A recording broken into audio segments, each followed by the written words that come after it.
Dude, if anyone says anything in the comments about how I'm not pouring this correctly, is it the best beer in the Midwest? Best non-alcoholic beer in the Midwest. What's up, friends, and welcome to the channel, or welcome back. Today we are going to review what some have said is arguably the best non-alcoholic IPA in the Midwest. Hailing from Indianapolis, Indiana, Hopopolis IPA from Sun King Brewing Company, which is literally right down the road from my house. And before we taste the beer and before we dive into it with my chilled glass, I don't know if you have opinions on chilled glasses or not. Personally, I think if you're doing any beer, any craft beer, any wine, any aperitif, any cocktail, whatever, you have to have the right glassware. People are on the fence about the cold glass with a beer. Personally, I do a chilled glass with any beer unless it's like a Trappist or if it's a really dark beer, but that's just me. Anyway, before we jump into the tasting, let's do a little history and backstory on Sun King Brewing Company. Sun King Brewing Company is the brainchild of Dave Colt and Clay Robinson. Dave and Clay first met when Dave was the bar manager and assistant brewer at the now defunct Circle V Brewing Company on the north side of Indianapolis, Indiana, and Clay was just a student at Wabash College. They became friends a few years later when they found themselves in brewing jobs in downtown Indy. Dave at the Ram and Clay at Rock Bottom. Dave and Clay often got together at the end of the week to enjoy beers and talk about life and the art of brewing. In 2002, Clay left Rock Bottom and began what would become a 3-year sabbatical from professional brewing. Clay filled that time with travel, odd jobs, and the production of a home brewing instructional video. The sabbatical came to an end when Dave called Clay looking for the phone number of a mutual friend and fellow brewer. Dave told Clay he needed the help of someone who could operate a brewery. A few days later, Clay was hired on as the assistant brewer at the Ram. Over the next 3 years, Dave and Clay worked tirelessly in a cramped brewery, cranking out as many seasonal beers as possible while keeping up with the extensive lineup of house beers. Sun King Brewing Company began to take shape during this time. Dave and Clay spent long hours brewing, scrubbing, and polishing the copper brewing equipment while discussing what they would do if they had the opportunity to open their own brewery. Clay left the Ram in July of 2008, cashed in his savings, and holed up to write the business plan of Sun King. He enlisted the help and consultation of his father, Omar, who had more than 40 years of experience in food distribution, manufacturing, and sales. The two of them, they got to work revising the business plan and poring over budgets while consulting with attorney Steve Corris, a longtime fan of Dave and Clay's beers. Every Sun King needs a Sun Queen. I'm talking to you, baby. Every Sun King. Sun King purchased equipment from a now defunct brewery in Maine and relocated it all the way to Indianapolis. Then in July 2009, the first kegs of beers rolled out the door for delivery, making Sun King the first full-scale production brewery in Indy since Indianapolis Brewing Company closed its doors in 1948. Sun King Brewery, making pants tight everywhere. The company's commitment to handcrafted seasonal and specialty beers has been rewarded with multiple medals at the Indiana Brewers Cup, Great American Beer Festival, and World Beer Cup competitions. I think it's also worth noting that Sun King has really dialed in and has impeccable marketing. They also have a stance on social issues, hence the name of their Amber Ale, Amber Has Two Malt. When I was a bartender and I was still drinking beer with alcohol in it and lots of whiskey and eating lots of McDonald's, ew, I know, right? But when I was still boozing and I was still in the restaurant and bar scene, I always jokingly said, the difference between a good beer and a great beer is in the story. Some things to note, one of the things that makes, in my opinion, craft beers great, like I said, is the story. It's the artwork. Sun King always has great artwork. They didn't skimp at all on their Hopopolis IPA. You have 75 calories, 14 grams of carbs, 1 gram of protein, 0 grams of fat. I think it's vegan. I sure hope so, because I have an ethical superiority complex and I need to maintain. So I really hope I'm not breaking the veganism by drinking this tasty beer.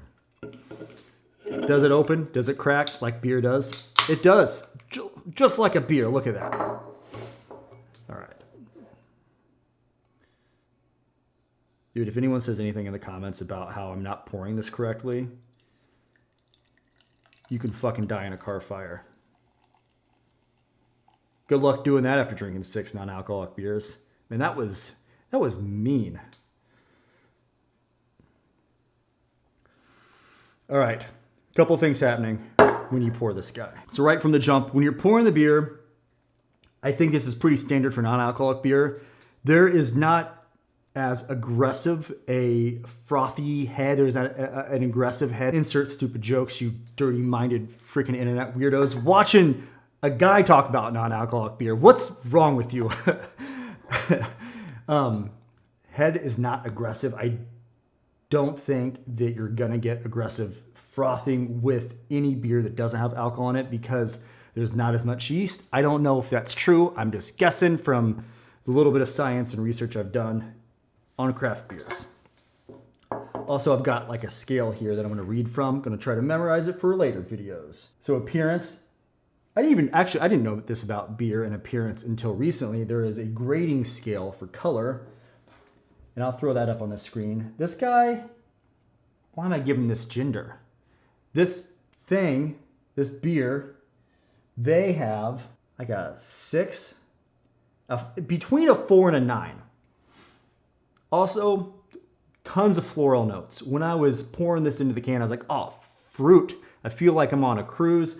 Pineapple, citrus. Definitely get that when you put your face into it. Tropical, for sure, fruity. It's definitely like fresh fruit versus candied fruit.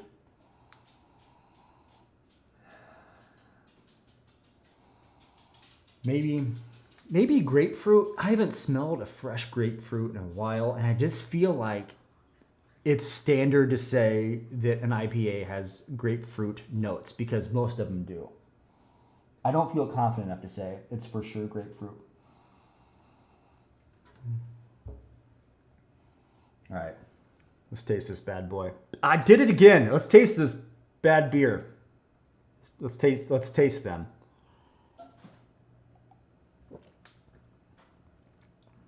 Look, before I tell you about the tasting notes, you identify however you want to identify.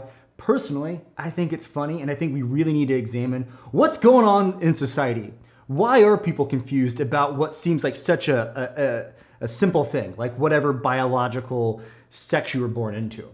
There is a reason people are pushing against that, and it's on you for not being open-minded enough to ask yourself, what am I doing wrong? Anyway, it's delicious.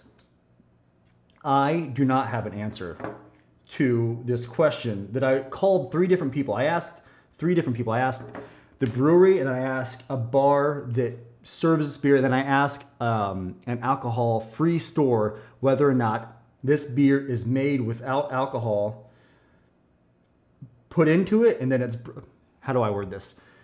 There's a couple ways to make non-alcoholic beer. The way they used to do it in Prohibition is that they would take the beer and they would boil off all the booze. And that's where needle beer came into. They would put the boiled off booze into a needle, they'd tape it on the side of the beer, and they'd give it to people, and people would inject the alcohol back into it. And they used the same process after Prohibition. When it was legal to have alcohol again, they used the same process for like O'Doul's and Sharps and like just the terrible non-alcoholic beers that were the only options forever.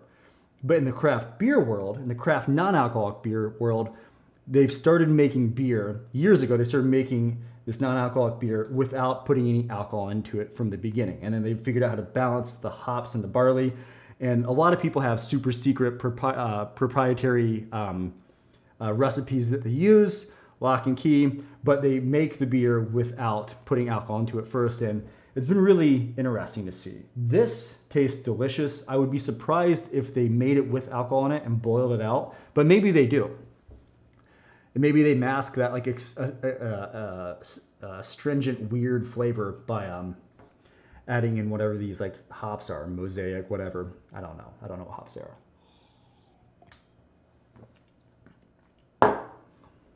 That's so good. I've not had real alcohol in 2 years, almost 2 years. And when I first started drinking non-alcoholic beer, when I was still drinking real beer, I always thought it was missing something. So if you are a regular beer drinker and you drink this, will you be able to notice that there's not alcohol in it? I don't know.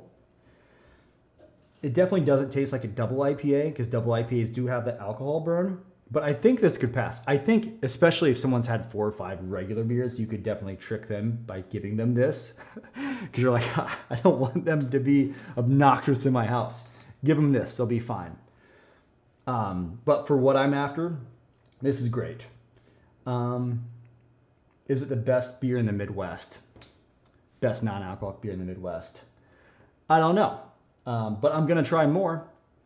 And if you have any suggestions for beers to try, let me know in the comments. And I think I've said enough. If I haven't said enough, I'll just do some voiceover and B-roll. But thanks for being here. I love your face. Stay awesome. Bye.